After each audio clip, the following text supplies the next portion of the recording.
Well, I want to give credit to LSU. They came in and very physical football team.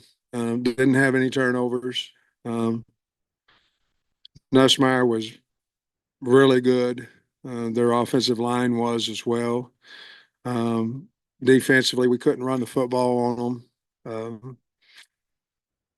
Couldn't get off on third down. There was a lot of things that we've got to get better at. We got to coach them better as well. But um, I thought this was a really good LSU team coming in here, and I think they are now too. But 50 offensive snaps and 3 turnovers, we have to do better there, and we've got to get off the field on third down. Um, and with that, I'll take whatever questions you have. You had the late turnover, but the 2 turnovers you had, the tail ends and then into Binions really seemed like game Hurt. changing type moments. Yeah, they hurt big time because I think RW had got 12 yards on that particular run as a first down play. I think we had the ball 4 times in the first half, and really had moved it pretty well, and then something would go wrong. And then, of course, the interception was a one play. We got the ball with the 16-10. Everything kind of was coming in what we thought. We told the kids at half. We said, we get the ball, we'll get it to a one-score game, whether it's a field goal or a touchdown, and then we'll get the ball back. We'll take the lead, put the pressure back on them, and it kind of was working out that way. And then we missed a outside rusher that we should have blocked, and then threw the ball and got tipped up, got it to the one, and then they made the 2-point conversion on top of that, and we got down 14, and just seemed like we couldn't bounce back from that. They had an 18-yard play, maybe like a 27-yard play, something like that. But that was all for big plays. Did it seem like Nussmeier was just taking everything Just you were taking giving what him? we were giving him, and I mean, they were throwing 8 and 10 yard hitch routes, and wide open. So obviously we tried some different things there. Tried some man to man, and tried some zero coverage, total coverage. They were Nussmeier was really good, and their wideouts were really good, and we've got to get better because we'll see a lot of that continue on down through the season, through the end of the season. About how you wanted to make sure to stop the LSU run game. Just what did they do, especially early? What did you see from the LSU run games today? I think their line's pretty good, really good. They ran the stretch play well. They ran it so well we knew it was coming and couldn't stop it. I mean, um, I thought their line did a good job. We didn't tackle particularly well. We made some hits in the hole that ended up 2nd and 4 and 2nd and 5. Um, so I just think that their backs ran hard, their line blocked well. We missed some gaps and we didn't tackle like we had in the past. Do you think was behind the slower game for your own run game today? Well, we didn't run it that many times. We ran it 19, but then whenever you don't make good yards on it, we did make a 12-yard run and fumbled. I think that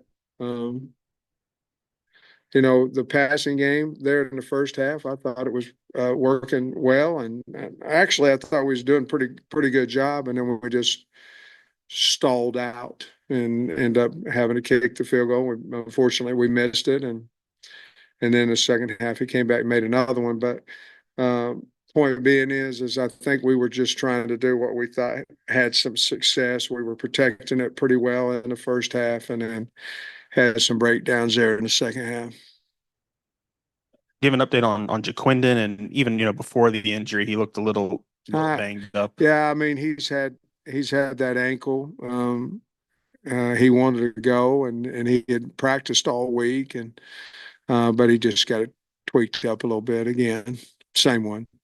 Looked like in the first half, you guys were getting pressure on Nussmeier, but just not quite able to Yeah, get couldn't there get at the there. end. I mean, is that a little demoralizing for a And then defense? when we hit him, they called a penalty, on that one. Well, they give up 2 sacks, on the year. So, he's getting the ball out. Obviously, their 2 tackles are pretty special, even though I thought Landon did a good job of getting around the edge several different times. Um, but you throw a hitch, you don't have to protect it very long. And so yeah, disappointing. Sam, you switched up your offensive line tonight. Just what went into that? Yeah. We did it actually after the game, on 2 weeks ago.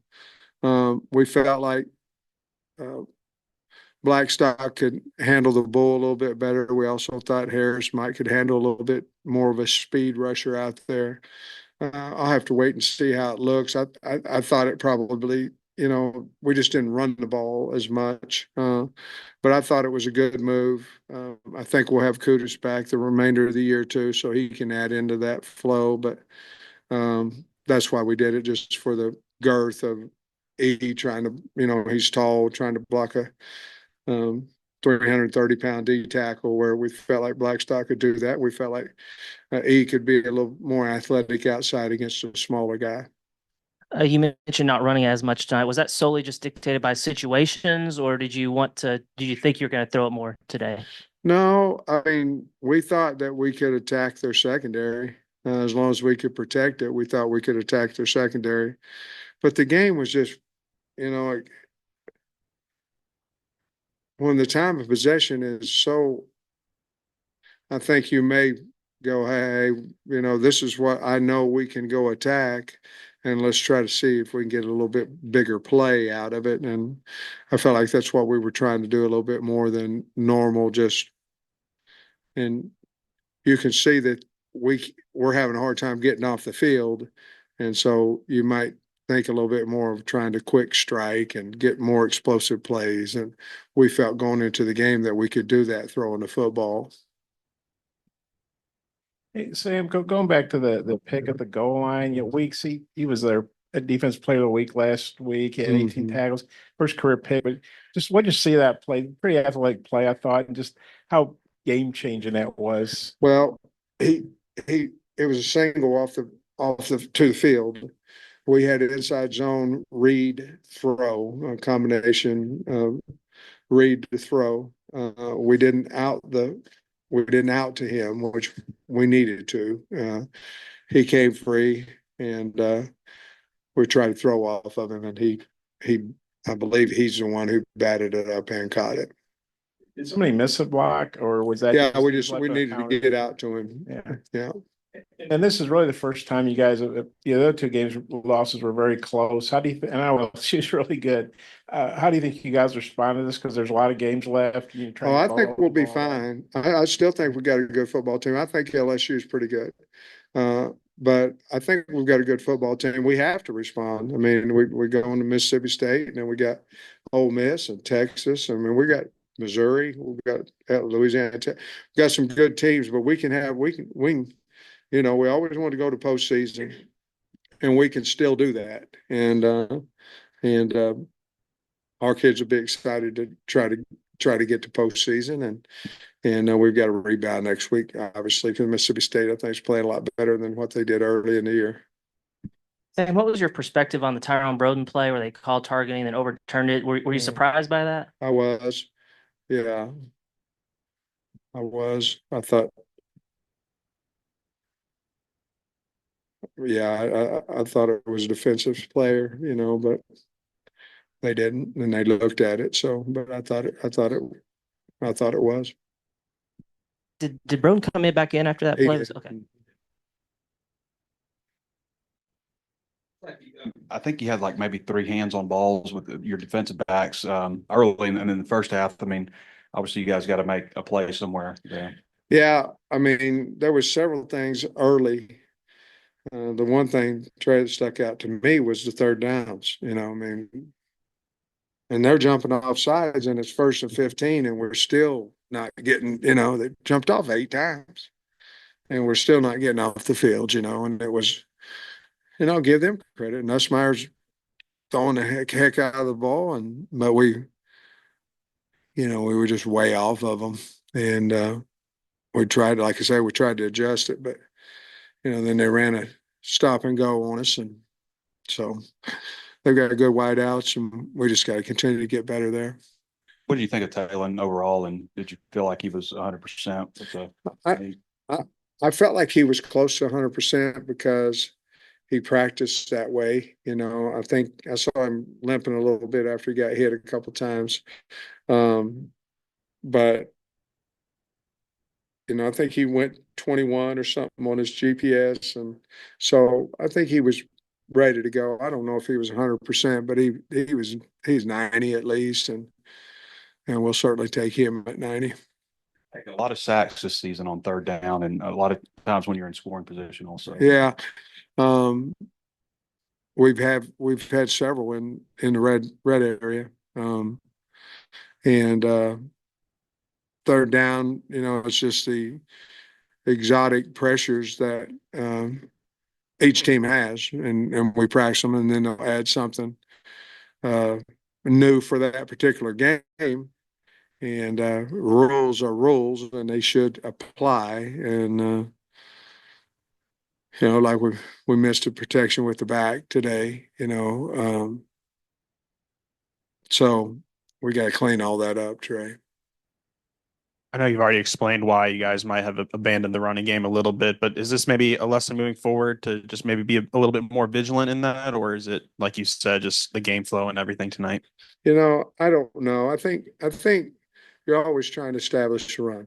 You're always trying to establish run. I think the score dictates some things. I think how you feel like your matchup is on the protections and throwing and catching. I think that has something to do with it. But you never want to abandon the run unless the score dictates that you don't have a chance. And so we'll go back to work and try to get all that corrected.